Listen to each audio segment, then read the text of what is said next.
Hello everyone, my name is Brady Levere and I am going to be your instructor for OCED 1020. This is the second time that I've taught this course, and it's one of my favorite occupational ed courses to teach because one of the things we do as vocational instructors is utilize laboratory equipment as an integral part of our programs.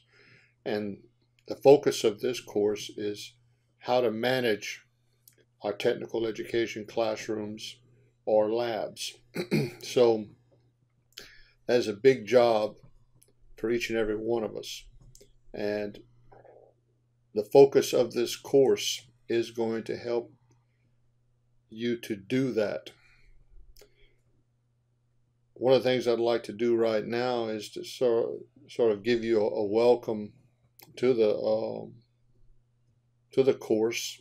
I'm so happy to have each and every one of you as a student here, and certainly I can learn from you much more than you're going to probably get from me.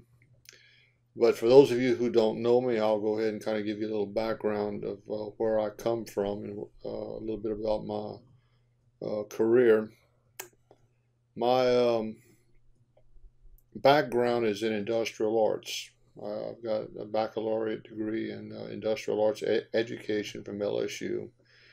And my first experience teaching was as a student teacher in the woodworking lab at Bel Air High School, and also in drafting.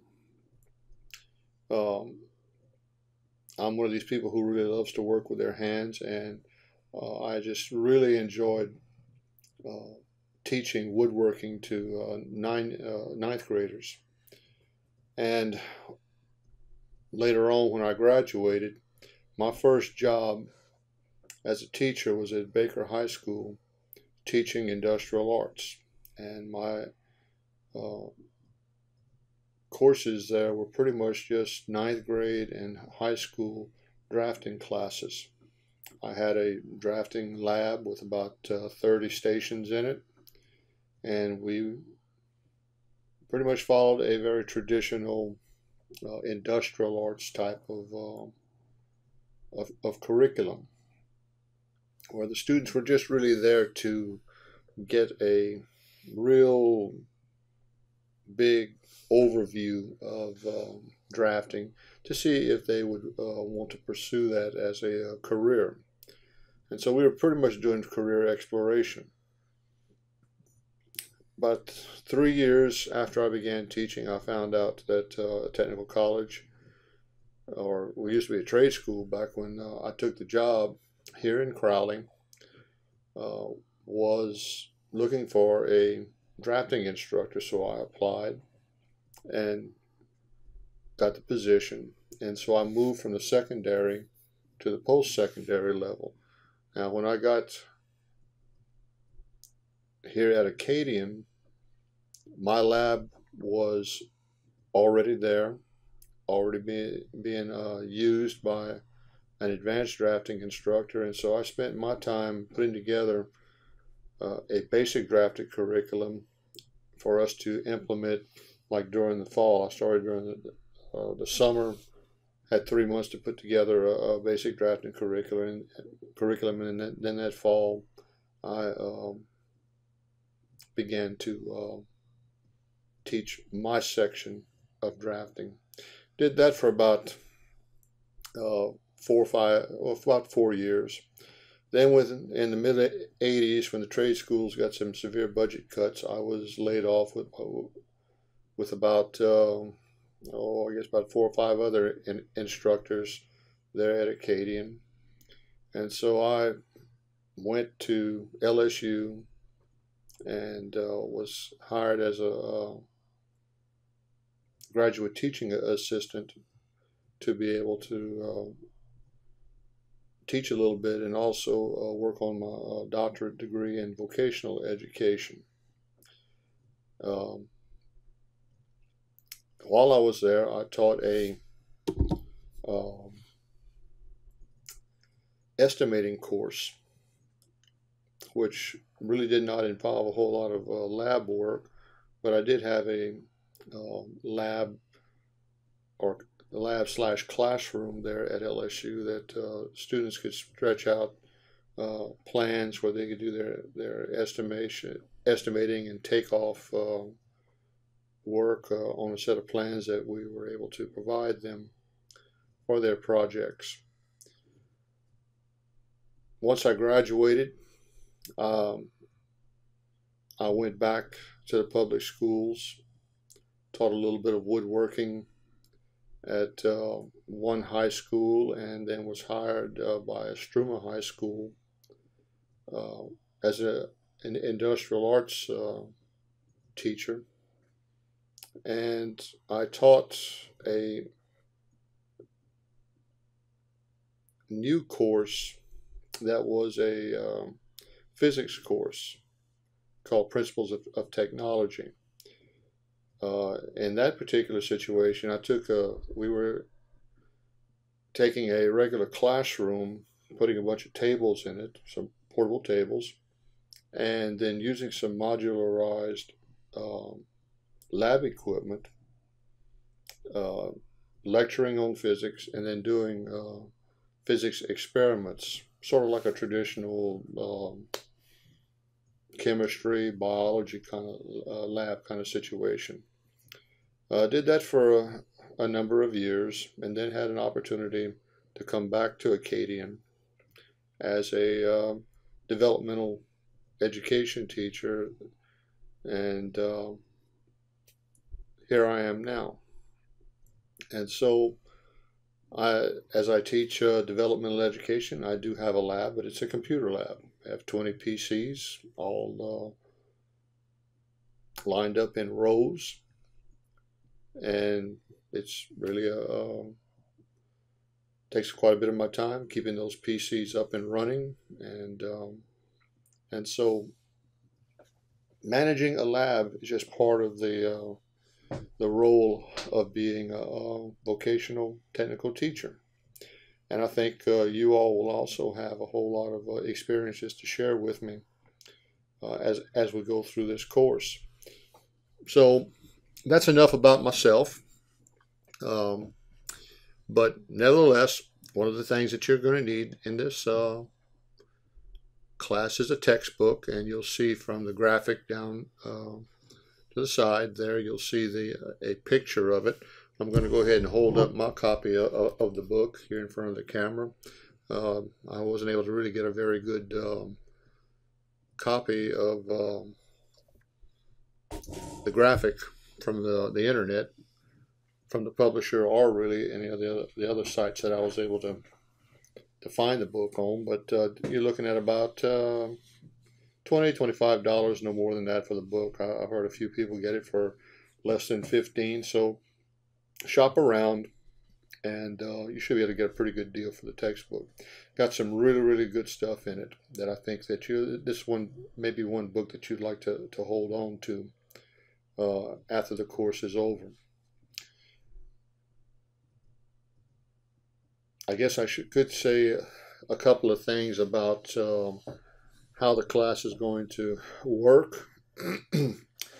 Let me just kind of say about most of my courses that are taught online, you'll have something to read, chapters to read. You may have questions to answer and to give me feedback on. Especially in this course, we'll have videos of a lecture that I would do if I was in front of you about the chapter. And I'm going to hopefully use this new Adobe software to do that. I'm looking forward to trying it for the first time.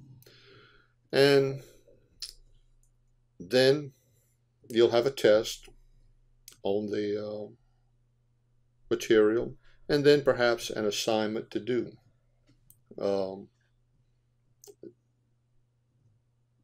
Other courses that I teach are mostly sometimes just reading, taking tests. This particular course, because really the book is not that thick, and the reading level of it is very, very simple. You should be able to read a lot of this in just about 30 minutes, 45 minutes to finish some of these chapters up. Very easy read.